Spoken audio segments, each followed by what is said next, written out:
O microfone tá. Então, boa tarde novamente, agora com o microfone aberto. Para as que estão presentes, bem-vindas. Para os que não puderam vir por conta da chuva, sejam bem-vindos à disciplina de Política 3. Meu nome é Eduardo Svartman, professor do Departamento de Ciência Política, e vou desenvolver essa disciplina obrigatória para o curso de Ciências Sociais e eletiva para alguns outros cursos com vocês. Tá? Bem, vocês estão sabendo que esse é um semestre ainda diferenciado por conta da enchente no primeiro semestre. É um semestre que vai ser um pouco mais curto, vão ser 15 semanas, com algumas regras diferentes, tá? Mas a gente vai tentar dar conta da maior parte dos conteúdos importantes para a Política 3. Então, essa disciplina ela é um pouco diferente das disciplinas de Política 1 e 2 que vocês já fizeram, né, que eram disciplinas um pouco mais teóricas. Essa disciplina aqui é mais focada num objeto empírico, que são as instituições políticas brasileiras. Tá? Então, ela é focada nas instituições e nos seus diferentes arranjos, ou seja, na maneira com que o país organizou ao longo do tempo as suas instituições políticas, e procura, ao longo das leituras e das aulas, avaliar assim, a questão da governabilidade, os desafios para o funcionamento das instituições políticas e da lógica da política como um todo, como um espaço de disputa e de acomodação dos interesses contraditórios da sociedade brasileira. Tá? Os objetivos dessa disciplina são capacitá-los para a produção de análise crítica do processo político, estudar a evolução dos desenhos institucionais brasileiros. Então, a primeira parte da disciplina vai ter um caráter um pouco mais histórico, tá? E habilitar vocês também a ter a capacidade de exame, de avaliação das instituições políticas. Tá? Como é que vai funcionar a disciplina? Basicamente, com aulas expositivas, amparadas na bibliografia, que já foi disponibilizada para vocês quase que integralmente. Tem alguns textos que ainda faltam carregar no Moodle. Então, o programa está disponível no Moodle, as leituras também. Então, a aula ela funciona melhor quando todo mundo lê o texto e traz perguntas dos textos, faz provocações, traz dúvidas, questões. Isso torna a aula mais rica. E, se tudo der certo, mais para o final do semestre, nós faremos 2 visitas a 2 instituições políticas, ou a sede de 2 instituições políticas aqui no estado do Rio Grande do Sul. A ideia é visitar o centro administrativo do governo do estado e conversar com o pessoal, não com políticos, mas com o pessoal do corpo técnico que assessora os processos de tomada de decisão e que faz, digamos assim, a burocracia, que é parte da burocracia e faz, digamos assim, o Estado funcionar. Então, é interessante olhar desde o outro lado, ou seja, desde o lado de dentro, funcionamento da instituição. Semestre passado eu fiz isso, com a turma que precedeu vocês, foi bastante enriquecedor. A atividade foi no Palácio Piratini, mas, em princípio, dessa vez será no Centro Administrativo Fernando Ferrari. E também a ideia é fazermos uma visita à Assembleia Legislativa do Estado do Rio Grande do Sul, ou seja, o espaço do Poder Legislativo. E aí conversar também com alguns funcionários da Casa e com alguns assessores sobre a dinâmica do Legislativo Estadual. A ideia nessas 2 visitas é tentar articular as leituras que a gente vai fazendo no decorrer da disciplina com o dia a dia das pessoas que vivem, que fazem a política nesses 2 espaços, tá? Ou seja, o Executivo Estadual e o Legislativo Estadual. Tá? Infelizmente, não vou poder levar vocês para Brasília para visitar o Congresso, o presidente da República, etc. Mas, como a gente está em Porto Alegre, a gente usa os espaços disponíveis aqui para nós. Tá bem? Bom, então, avançando aqui no nosso programa, tá? Então, a aula de hoje vai ser essa apresentação e uma introdução geral do que são instituições políticas. Tá? Nas próximas duas aulas, tá? A gente vai ver um pouco uma espécie de uma história do desenvolvimento das instituições políticas no Brasil. Então, a aula que vem a gente vai trabalhar um pouco a formação do Estado brasileiro, tanto no período colonial, quanto no século XIX, no período imperial, né, e o que isso até hoje nos afeta, né? Há uma singularidade que duas singularidades importantes. Ou seja, o Brasil é a única colônia que virou metrópole durante algum tempo, né, quando houve a transferência da corte portuguesa para o Rio de Janeiro, e foi uma monarquia aqui no continente americano, o que não é algo muito comum. Tá? Depois, na aula subsequente, a gente vai trabalhar o processo de construção das instituições políticas que a gente chama de modernas no Brasil, a partir da República, especialmente a partir da década de 30 do século passado. Então, os últimos 100 anos foram anos, né, de expansão do Estado, expansão das capacidades estatais, de redesenhos sucessivos do desenho das instituições políticas, a dificuldade da democracia se consolidar ao longo desse período. E aí depois a gente fecha esse ciclo, uma análise um pouco mais detalhada sobre a Constituição de 88 e o processo de transição da ditadura para a democracia, e aí a gente entra na outra parte da disciplina, que é, digamos assim, um olhar para cada uma das principais instituições. Tá? Então, a gente vai trabalhar primeiro com o Poder Executivo, tá? O Executivo Federal, em especial, tá? Depois com o Legislativo, aí teremos a nossa primeira avaliação, que é uma prova, né, dissertativa individual sem consulta, realizada, né, em sala de aula, a partir dos textos e do conteúdo das aulas. Tá? E aí depois a gente segue analisando os partidos e o sistema eleitoral contemporâneos do Brasil, tá? O que não é nada simples, entender e acompanhar a dinâmica dos nossos partidos. Depois, a gente trabalha com o outro ramo, né, importante também do Estado brasileiro, que constitui a arquitetura das instituições políticas brasileiras, que é o Poder Judiciário. Ele é um poder que tem uma natureza distinta, ou seja, os seus ocupantes não são eleitos, mas eles desempenham tanto um papel de prestação de serviço, que é da judicatura, quanto também um papel político, como intérprete da Constituição, e que interferem, tá, nos processos políticos também. A gente vai discutir para adiante. Depois a gente tem as visitas, tá? E a segunda avaliação, né, de vocês será que eu estou chamando aqui de um relatório circunstanciado das visitações. O que é? Ou seja, vocês vão fazer as visitas, vão observar o que acontece lá, o que é dito, o que não é dito, tá? E vão articular as observações de vocês, né, o que vocês ouviram, o que a gente conversar, né, nessas duas visitas, com as leituras que vocês fizeram no decorrer da disciplina. E vão fazer um pequeno relatório a esse respeito. Essa vai ser a segunda avaliação de vocês. Então, são duas avaliações bem diferentes. Uma é uma prova tradicional, tá? E outra é um relatório mais, né, depois eu vou dar os parâmetros, né, certinhos para vocês, o que é esperado, né, em termos de extensão, etc. Tá? Mas um relatório circunstanciado, ou seja, ancorado, né, em evidências, ancorado na bibliografia, sobre as impressões de vocês a respeito das duas visitas. Caso algum de vocês não consiga fazer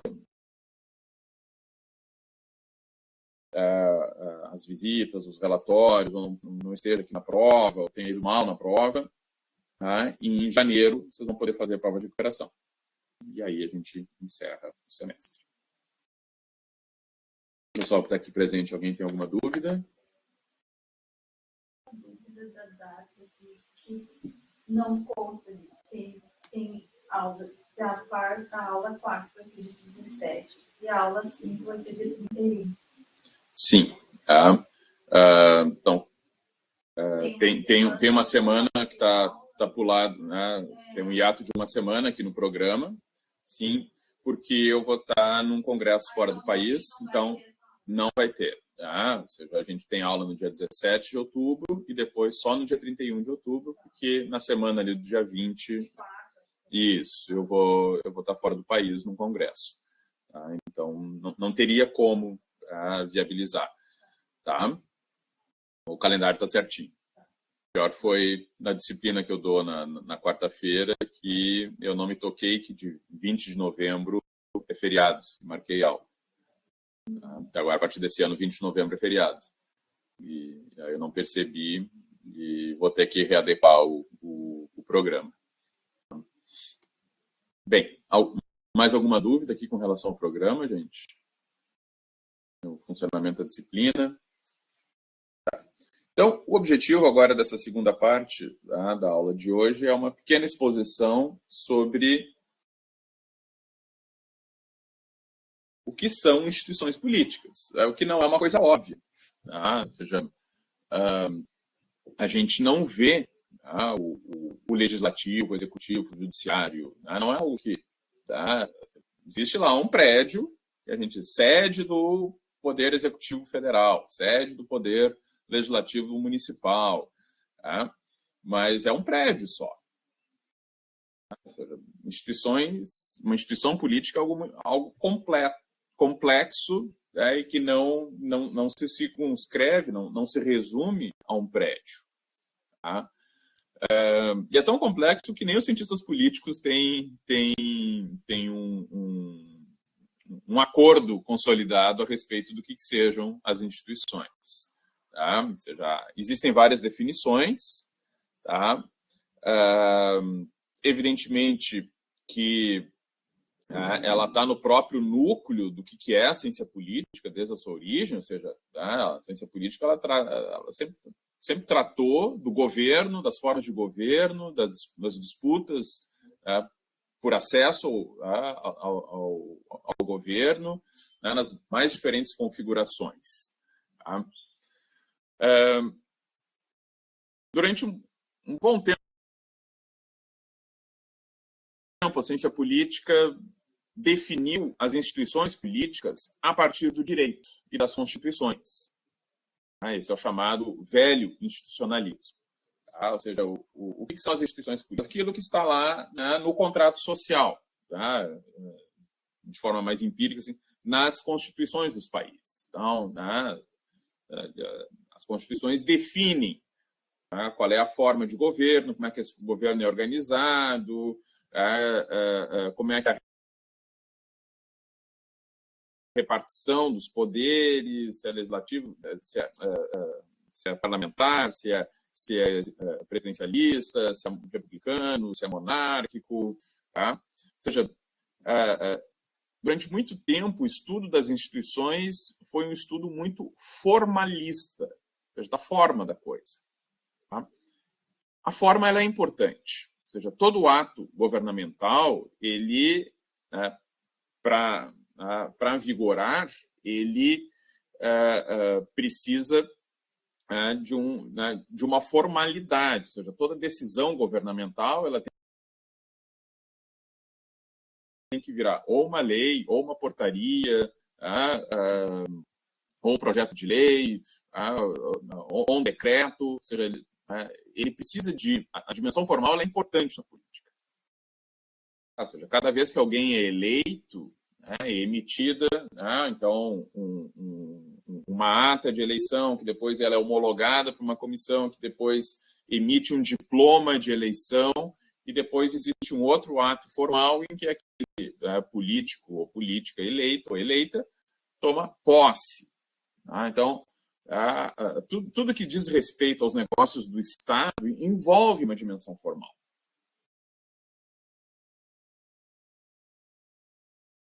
Mas aí o que muitos cientistas políticos começaram a dizer? Tá, mas então vai estudar direito, não fica estudando a ciência política. Ou seja, existem mais coisas acontecendo além do formalismo das instituições, é verdade. Como é que os atores se comportam? Como é que as decisões são tomadas? Como é que as pessoas votam? Por que elas votam?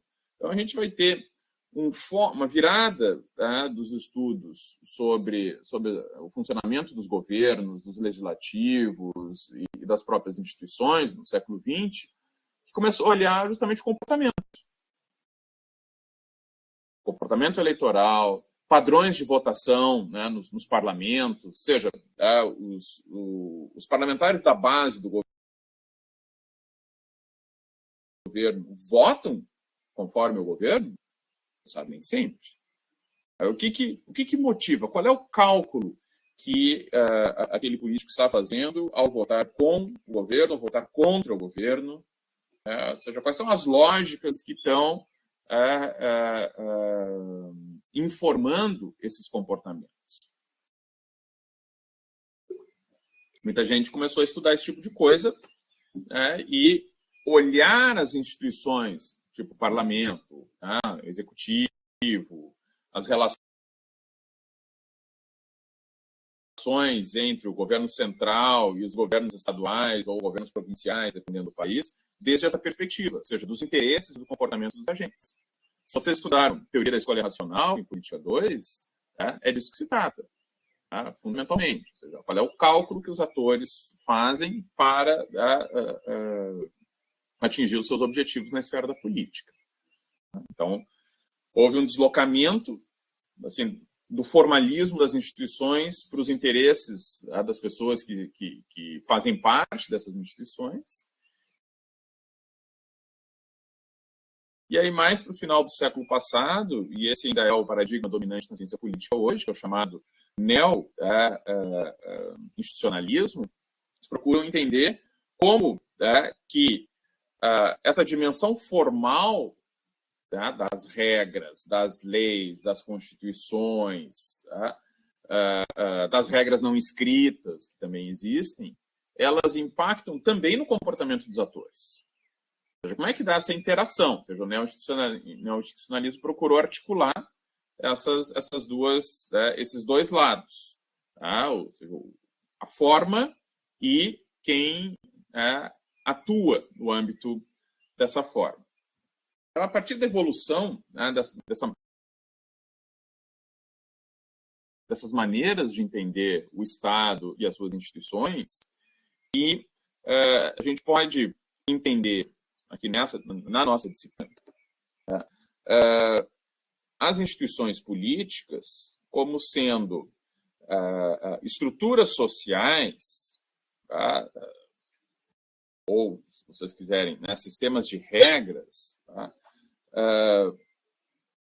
permanentes, ou que têm uma certa duração continuada no tempo, que exercem incentivos ou constrangimentos, ou melhor, o que a gente também pode dizer que condicionam a ação dos diferentes indivíduos e dos diferentes grupos interessados na esfera da política. As instituições são isso, são estruturas socialmente construídas que condicionam as ações de indivíduos e grupos na política. Desde essa perspectiva que a gente vai entender o que é o legislativo, o que é o executivo, o que é o judiciário, o que são as burocracias, que constitui o que a gente chama de Estado, ou seja, dessas organizações, desse conjunto de organizações que organizam e garantem a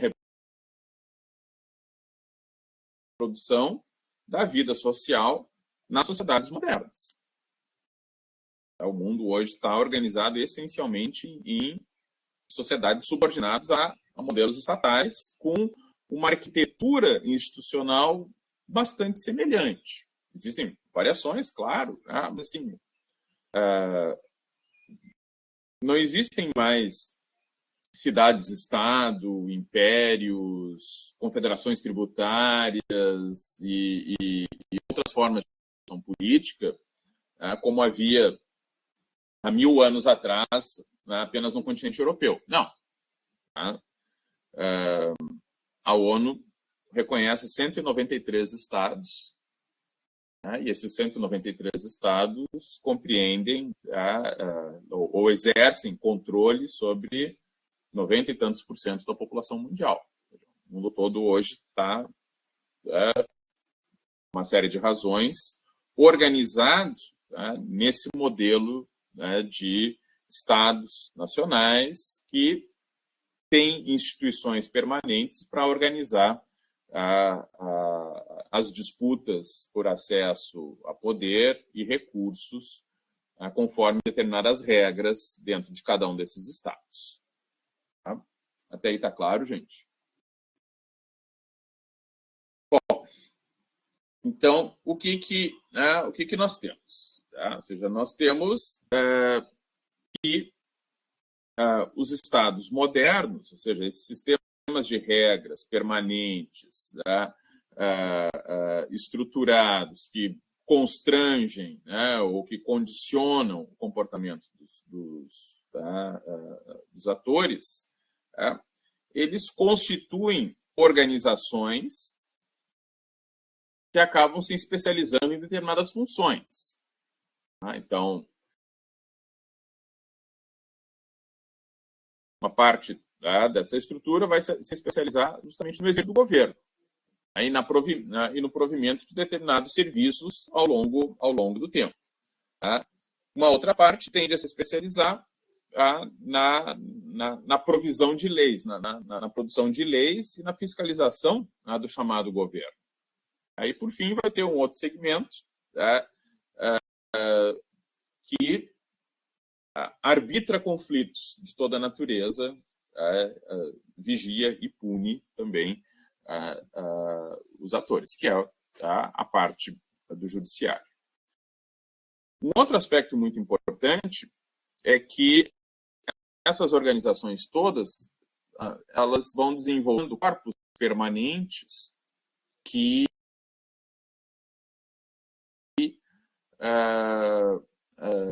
sustentam e garantem a continuidade e a execução das tarefas que essas organizações prestam, que são as burocracias. Essa é uma outra dimensão das instituições políticas. A gente acaba que não vai se debruçar muito sobre as burocracias por conta da situação desse semestre, mas é uma dimensão importante do Estado. Existem também organizações supraestatais, que estão acima dos estados, mas que nenhuma delas tem a capacidade de exercício da soberania como o Estado tem. Ou seja, existem instituições políticas internacionais, sim, existem, mas elas não têm o mesmo poder de coerção do que os Estados modernos. Bom, para nós aqui nessa disciplina, quais instituições importam mais? São aquelas centrais do âmbito do Estado nacional. Ou seja, no nosso arranjo estatal, no Brasil contemporâneo, a gente tem o governo federal, a União, e que envolve tanto o governo quanto o legislativo federal. Nós temos os estados e nós temos os municípios.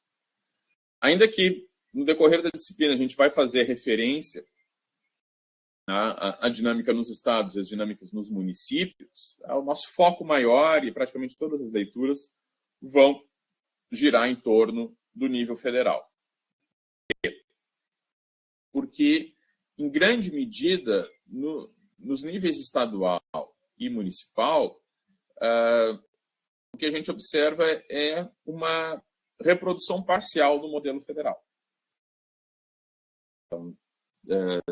Se a gente consegue entender razoavelmente bem Brasília, a gente consegue entender os 27 estados e o Distrito Federal e mais os 5.500 municípios. Então, no decorrer da disciplina, isso vai ficar um pouco mais claro. Bom, então, assim, em linhas muito gerais, qual é o arranjo institucional do sistema político brasileiro? Algumas coisas importantes a ser consideradas. Primeiro, o Brasil é uma república. Às vezes é importante dizer assim o básico. Né? Ou seja, é uma república. Já é um modelo de Estado em que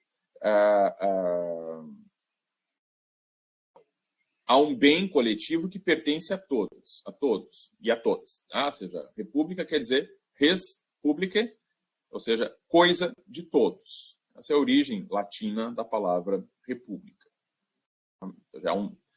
O Estado ele pertence a todos os cidadãos. E é por isso que se usa a expressão servidor público, né? E ele existe para servir ao cidadão, ou, né, pelo menos do ponto de vista normativo. Tá? Então, primeiro, é uma república. Primeira característica. Não é uma monarquia. Tá? Embora o Brasil tenha muitos reis e rainhas, né? Oficialmente o Brasil é uma república. Segunda característica importante, a do nosso arranjo institucional. O Brasil é uma república federativa. O que isso quer dizer? Quer dizer que, apesar de o governo central, a União, ou o governo federal, chamem como quiserem, deter uma parcela de poder muito significativa, tá? Ele não é absoluto sobre as demais unidades. Ou seja, é diferente, por exemplo, um modelo unitário, como é, por exemplo, Portugal, como é a França. Tá? Ou seja, ele é uma federação de estados. Ou seja, existem determinadas prerrogativas, existem determinadas competências que não cabem à União, que não cabem ao governo federal, que não cabem ao Legislativo Federal, e sim que cabem aos estados. Como, por exemplo, segurança pública. Ou seja, não é da alçada do governo federal ofertar o serviço de segurança pública. Isso é da competência dos estados, tanto que nós temos as polícias estaduais. Não existe uma polícia nacional. Alguns países têm. A França tem a Gendarmeria Nacional, Portugal tem a Guarda Nacional Republicana. O Reino Unido tem a Polícia Metropolitana. O Brasil não tem. A Polícia Federal é uma polícia especializada de alcance, né? Ou seja, ela atua no país inteiro, mas ela não faz ronda escolar, por exemplo, né? Que as polícias estaduais fazem. Ela não faz segurança de jogo de futebol. Não, ela tem outra competência. Tá? Segurança pública é uma competência dos estados e não do governo federal. É importante ter essa clareza. Tá? Então, que nós somos uma república presidencialista, tá? Com atribuições distintas para os diferentes níveis de governo. Tá? A nossa república federativa, tá? Ela é presidencialista. Nosso sistema político ele é organizado, tá? Não a partir de um parlamento, né, que é o sistema parlamentarista, que é o predominante, por exemplo, na Europa. O sistema presidencialista predomina aqui na América. Ou seja, nós fazemos a cada 4 anos 2 tipos de eleição. Uma eleição na qual a gente escolhe quem vai ser o presidente, ou a presidente, e uma outra eleição de quem vão ser os legisladores em nível federal. E a gente replica isso em nível estadual. Tá? Esse ano, que não tem eleição para governo de estado nem presidencial, o que nós temos? Nós temos eleições municipais, em que a gente faz mais ou menos a mesma coisa, só que na escala dos 5.500 municípios. Nós elegemos prefeitos ou prefeitas e vereadores ou vereadoras. Aquilo que eu falei antes, nos níveis estaduais e municipal, a gente replica a lógica, então, do presidencialismo nessas outras esferas. O chefe de governo, ou a chefe de governo, ela é eleita num pleito que ocorre no mesmo dia, naquele outro pleito em que se elege o poder legislativo. Isso tem consequências. Dada o nosso sistema partidário altamente fragmentado, normalmente os presidentes, os governadores, os prefeitos não têm, os seus partidos não têm maioria no Congresso, nas assembleias legislativas ou nas câmaras de vereadores. Vai gerar um tipo de acomodação política, a construção de coalizões, que mais adiante a gente vai ver na nossa disciplina. Uma outra característica muito importante do nosso sistema político é que, no que diz respeito ao Legislativo Federal, ele é bicameral. Ou seja, nós temos duas câmaras legislativas. Nem todos os países têm. Ou seja, nós temos o Senado da República, em que 81 senadores e senadoras representam os 26 estados, mais o Distrito Federal. Cada um dessas unidades da federação tem 3 senadores, independente do tamanho e da população desses estados. E, na Câmara de Deputados, nós temos representantes da população desses estados. Tanto que tem estados mais populosos, que têm um número maior de deputados, e estados menos populosos têm um número menor de deputados. Tá? Cada uma das câmaras tem, o Senado e a Câmara tem as suas peculiaridades, tem regimento próprio, tem algumas competências distintas, tá? E são, digamos assim, e constituem o Congresso Nacional, ou seja, o nosso poder legislativo nacional bicameral. Depois a gente vai detalhar um pouco mais. Tá? É importante salientar que, no nível dos estados e no nível dos municípios, nós somos unicamerais. Só existe uma Assembleia Legislativa para cada estado. Só existe uma Câmara de Vereadores para cada município. O bicameralismo ele funciona só no nível federal. Aí está claro, gente? Ótimo.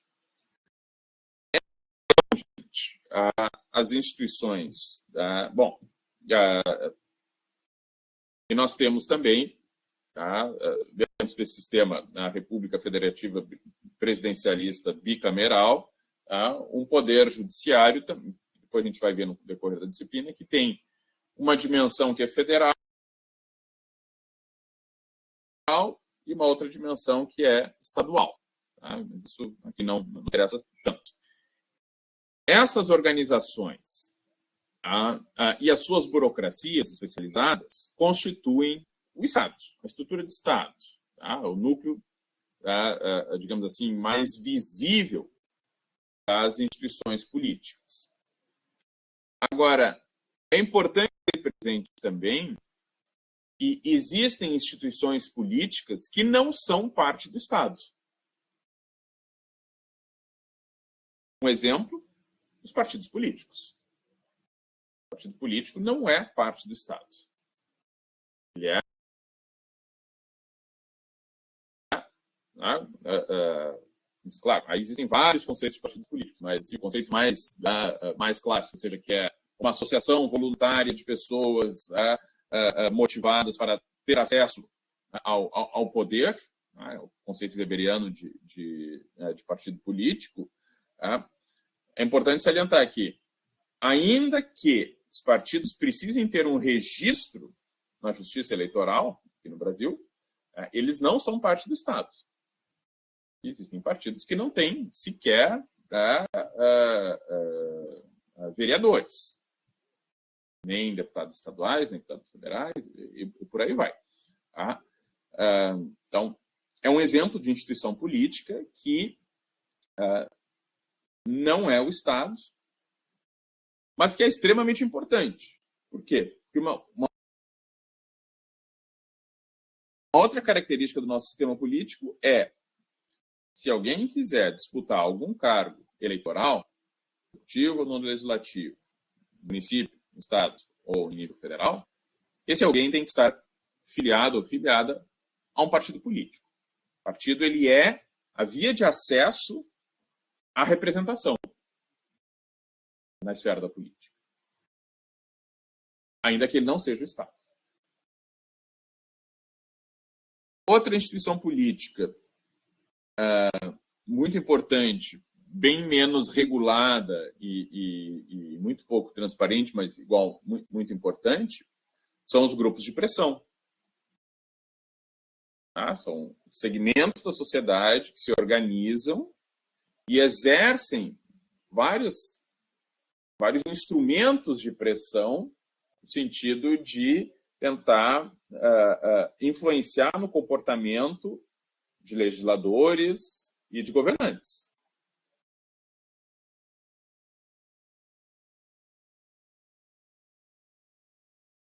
Esses grupos de pressão podem se organizar como, por exemplo, uma associação,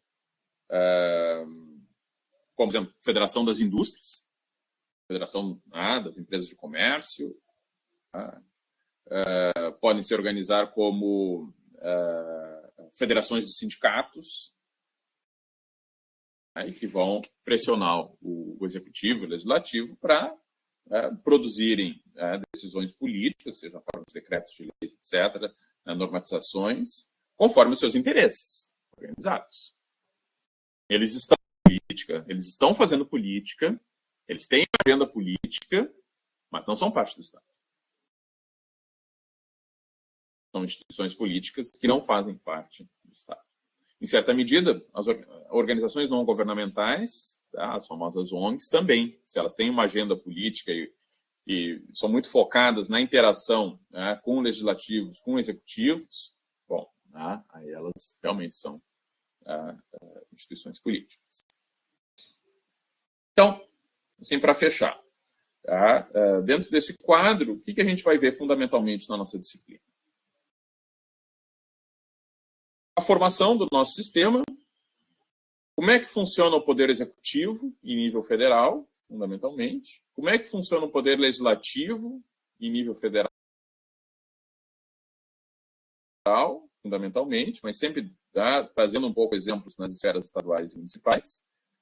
Como é que funciona o societário e as regras do nosso sistema eleitoral, porque elas influenciam e muito a governabilidade, elas influenciam e muito a produção de maiorias.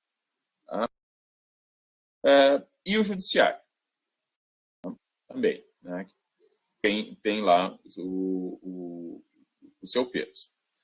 Em outras edições da disciplina, a gente olhou também as Forças Armadas, a burocracia responsável pela inserção internacional do Estado brasileiro, ou seja, o Ministério das Relações Exteriores, mas esse é um semestre atípico, então essas duas burocracias especializadas a gente não vai poder abordar nesse semestre.